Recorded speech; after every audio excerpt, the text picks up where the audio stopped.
سلامونه ملګرو، یو ځل بیا ښه راغلاست. نننۍ کیسه په رښتینې پیښه ولاړه ده. د لومړۍ نړیوالې جګړې تر پایه وروسته د نړۍ مالي حالت ډېر خراب شو. په هغه وخت کې یو خاوند او ښځه هر څه شاته پرېښودل او د نړۍ بلې څنډې ته ولاړه، چې یو خراب او خرابه ځای و. یو سړي په نوم د ریټر کله ناکله لیکونه لیکل، کوم چې تېرېدونکي کښتۍ به ترې اخیستل، او له دې لیکونو نړۍ پوهېده چې دوی څرنګه ژوند کوي. ریټر باور درلود چې د انسانانو ژوند یوازې هغه وخت په سوله ډکېدلی شي چې د ستونزو زغم وکړي.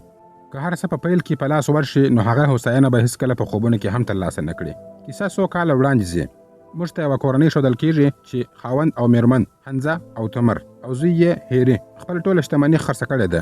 هغه خپل پاتې ژوند دلته د خوب په څېر لیدلی دی. په اصل کې حنزه د ریټر له ژوند څخه ډېر اغېزمن شوی و. هغه د هغه ټول لیکونه لوستل او بیا خپلې میرمنې ته ورغلی او ورته ویې ویل چې ډاکټر ریټر لیکونه په جرمني کې ډېر مشهوره شوي دي، خو دی یې دومره په لیدو خوشحاله نه و. وروسته ریټر راغلی او حنزه یې باغ ته بوتل. هلته یې ورته وویل چې بیرته ولاړ شه، ځکه دلته ژوند هغه شان نه دی لکه ته چې یې فکر کوې. دا کلی د نړۍ نه جلا دی او دلته به داسې شیان ووینې چې هیڅکله دې په خوب کې هم نه وي لیدلي. ټول مقصد یې دا و چې دوی وویروي او له دې ځای څخه ولاړ شي. د حنزه له خبرو ښکاره کېده چې هغه د تلو اراده نه درلوده. وروسته ریټر هغه یوې غار ته بوت او ورته ویې ویل چې دلته اوسېدی شه، خو یاد ولره چې دلته اوبه ډېرې کمې دي، یوازې د باران اوبه راټولېدلی شي. د دې خبرو وروسته کورنۍ کار ته لاس واچاوه څو د باران پر وخت اوبه راټولې کړي. دوی ډېره هڅه وکړه او یو پایپ یې جوړ کړ چې اوبه یې په یو کنده کې واچول شي او هغه به د دوی لپاره د اوبو سرچینه شي. یوه شپه ډورا خپل میړه ته وویل چې د دې کورنۍ په راتګ سره هغه خوشحاله نه ده، هغوی باید دې ځای ته نه وی راغلي. نو ریټر ورته وویل چې ما هغوی ته داسې ځای ورکړی دی چې هلته نه کرنه کېدای شي او نه په اسانۍ سره اوبه ترلاسه کولی شي. کله چې ډورا واورېدل چې دا میلمانه یوازې څو ورځې پاتې کېږي، نو په مخ یې د سکون مسکا خوره شوه. له بلې خوا مارګرېټ خپلې شپې په سختیو تېرولې، د حشراتو او ځنګلي حیواناتو عجیبه غږونه او هغه یې خوب ته نه پرېښوده. خو بیا یې هم هېڅکله ونه ویل چې بیرته ستنېدل غواړي. په همدې وخت کې معلومه شوه چې هغه 3 میاشتې امیدواره هم ده، کوم چې حمزه ډېر خوشحاله و. دواړې کورنۍ په خپلو ورځنیو کارونو سره بوختې وې. یو ورځ هغوی د توپ غږ واورېدی. کله چې یې وکتل، یوه لویه کښتۍ د دوی خواته را روانه وه. لږ وروسته چې ساحل ته راورسېده، هغې څخه یوه ښځه چې الویزه نومېده راښکته شوه. ورسره 2 کسان رابرټ او روډي هم وو. الویزه د دې ټاپو ښکلا په لیدو احساساتي شوه او د یوه شانداره ریزورټ د جوړېدو خوبونه یې ولیدل. په همدې وخت کې هغې واورېدل چې دلته یو ډاکټر ژوند کوي، د کومو لیکونه چې ډېر مشهوره دي. هغې غوښتل چې له دورا سره وګوري. هغې ځان وستایه او ویې ویل چې زه یوه شتمنه ښځه او د دې ټاپو پر سر یوه شانداره ریزورټ جوړول غواړم، خو د دې تر مخه غواړم چې هغه کس ووینم چې د طبیعت خزانه یې یوازې پر خپله ولکه کې کړې ده.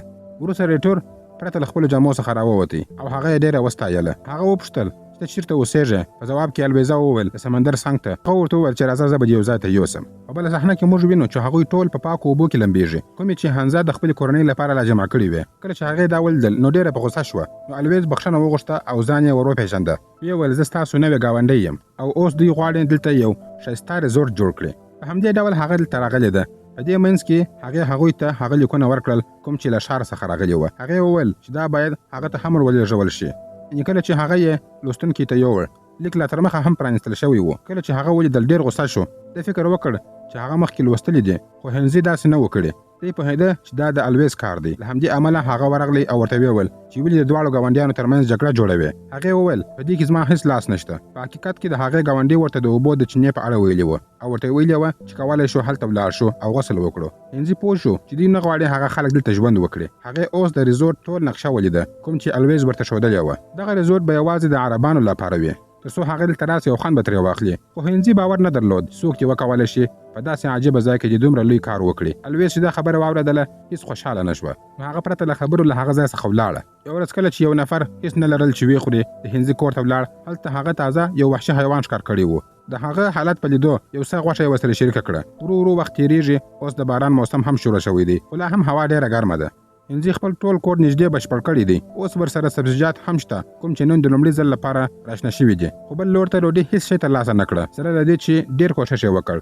هغه په قهر کې هم ته ولاړ. هلته یې ولیدل چې رابرټ او الویز دواړه خپل په یشکو سره بوخت دي. کله چې الویز روډي ولید، ورته ویې ویل چې ورشه یو څه خواړه راوړه. په هغه مخکې لا ډېر قهرجن و او اوس د هغې د خبرو په اورېدو لا هم ډېر په غوسه شو او ویې ویل چې نه خواړه لري او نه څښاک. دا ټول د هغې غلطي ده. دوی دلته بند پاتې دي، هغه یوازې خوبونه ویني. پر الویز دا خبره ډېره بده ولګېده. نو هغه په ژړا ژړا ځنګل ته وتښتېده. دلته چې مارګرېټ په کور کې کار کاوه، مانویل او رابرټ له لرې نه ورته کتل. په دې منځ کې مارګرېټ ناڅاپه د نس درد احساس کړ.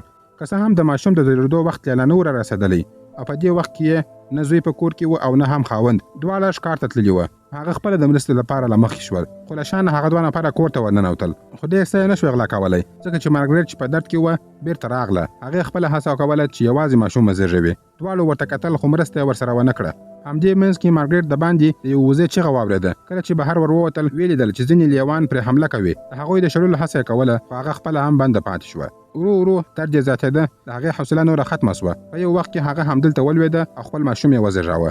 همدې وخت کې ځینې سپیو هم پر هغې برید وکړ، خو په سم وخت کې هندزې راغلی. دلته هغه دوو کسانو خواړه هم غلا کړل. هغوی الویز ته ورغلل او ویې ویل چې دا خواړه به مو تر یوې اونۍ پورې هم بس نه شي. په همدې وخت کې ورته وویل چې مارګریټ یوازې ماشوم زېږوي، باید مرسته ورسره وکړو. خو د الویز زړه ډېر سخت و. هندزې په ډېر تلوار سره ډاکټر ته راغلی او ټول مشکلونه یې ورته وویل. نو ډاکټر سمدلاسه ورته وویل چې ښځه دننه راوړه. پرېټر د علاج پیل وکړ. په ډېرو هڅو سره یې هغه هډوکی چې دننه بند پاتې و ویستی او له دې وروسته مارګریټ لږ ساه واخیسته. مانویل هم دا ټول له بهر څخه کتل. د همدې امله هغه ټول څه الویز ته وویل. هغه یې وګرځاوه او ورته ویې ویل چې همداسې یې کول پکار دي. که چیرې دوی سره دوستان شي ستونزه به شي. د دې خبرې وروسته د مانویل حوصله ختمه شوه. هغه ورته وویل چې ته ښځه نه یې، ته شیطانه یې. هر څه چې دې په زړه کې ایښي دي هېڅکله به پوره نه شي. اوس د وخت په تېرېدو ټول ټاپو وچ شوی دی، ځکه چې د دوبي موسم راغلی.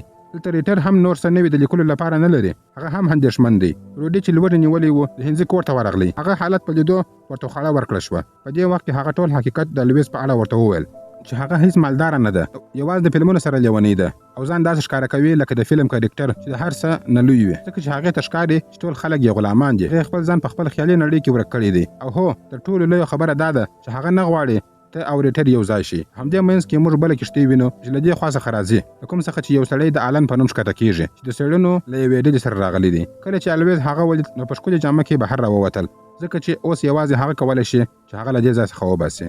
هغې هڅه پیل کړه چې هر څه په خپله طریقه وکړي. په اصل کې آلان دلته د ریټر په غوښتنه راغلی و او ډېر څه یې ورسره راوړل، ځکه هغه غوښتل چې له هغه سره وویني او د هغه د طبیعت دا نړۍ له نږدې څخه وویني. په شپه کې هغه یوه کوچنۍ میله وکړه چې پکې یې د ریټر مېړانه او وړتیا وستایله. دا چې هغه څنګه د خپل شعر په وسیله نړۍ ته الهام ورکوي او نتیجه یوازې د سخت کار له لارې ترلاسه کېږي. بیا یې د مارګریټ ماشوم ته مبارکي ورکړه او د الویز ښکلا یې هم وستایله. همدې وخت کې الویز پوه شوه چې هغه آلان یو مشهور ریسور دی چې ډېرې پیسې لري. نو هغې هڅه وکړه چې په خپل جال کې یې بند کړي. نو آلان هغې ته مخامخ وویل چې زه تا ته هېڅ دلچسپي نه لرم، یوازې درناوی کوم. بله ورځ هغه ولاړی او الویز یې همدلته پرېښوده. دا منظرې الویز په بشپړه توګه ماته کړه. هغې باور نه کوه چې یو څوک دې هغه رد کړي. یوه ورځ چې ریټر د ښکار نه راوګرځېدی ویې لیدل چې هغه څه چې د آلان کور ته ورکړي وو الویز غلا کړي دي. دا کار د ریټر زغم نور مات کړ. نو هغه سمدستي ولاړ او توپکونه یې راواخیستل او د الویز کور ته ورغله. ویې ویل هر څه چې مو غلا کړي دي بیرته یې راوسپارئ. خو الویز انکار کوي او هانسي ته په کتو وایي ته فکر کوې چې دا څوک چې ته ورسره مرسته کوې وروسته به درته خواړه درکړي.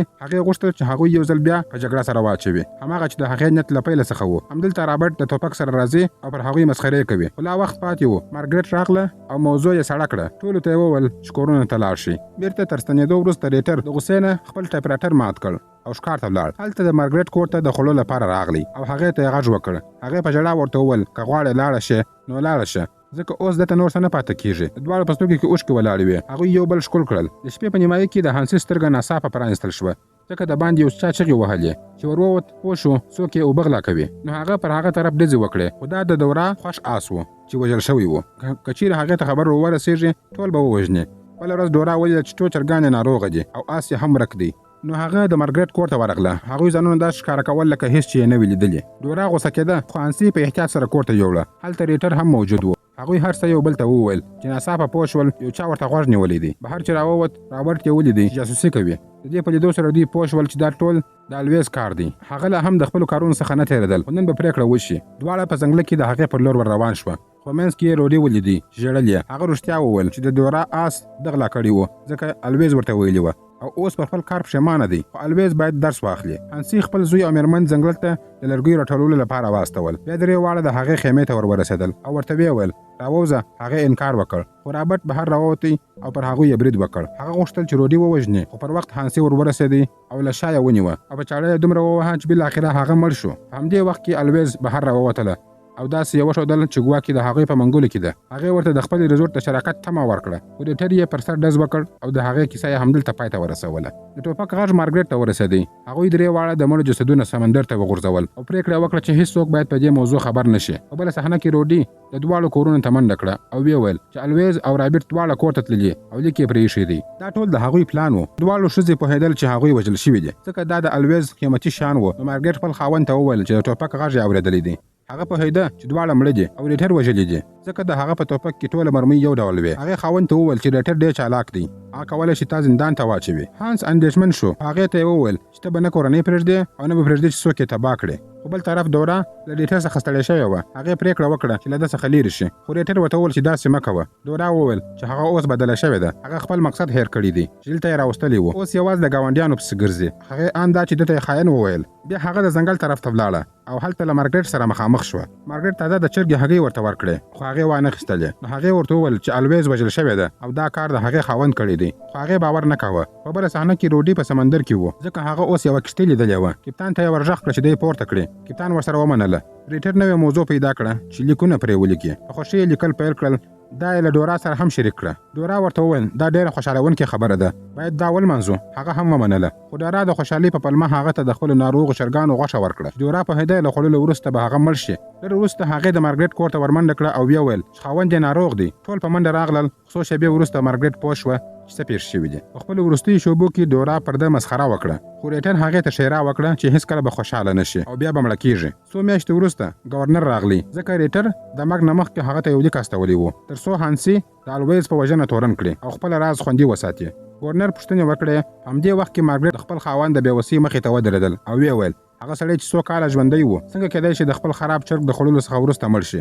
دا د هغې د مېرمن کار دی. کله چې هغوی پوه شول ګورنر بیرته ولاړ. دورا هم ورسره ولاړه خو د هانسي ټوله کورنۍ هلته پاتې شوه ځکه دا د هغوی کور و. د کیسې په پای کې ویل کېږي چې دورا جرمني ته ولاړه خو په 1943 کال کې د سرطان له امله مړه شوه. خو د مرګ نه مخکې هغې منلې وه چې خپل خاوند یې خپله وژلی و. خو د رابرټ مانویل او الویز مړی هېڅکله پیدا نه شوه. کیسه همدلته پای ته رسېږي. تا دې وکړي چې کیسه مو خوښه شوې وي. خپل نظرونه مو په کمنټ کې راسره شریک کړئ. ویډیو لایک او شیر کړئ او زموږ یوټیوب د سره سبسکرایب کړئ. مننه.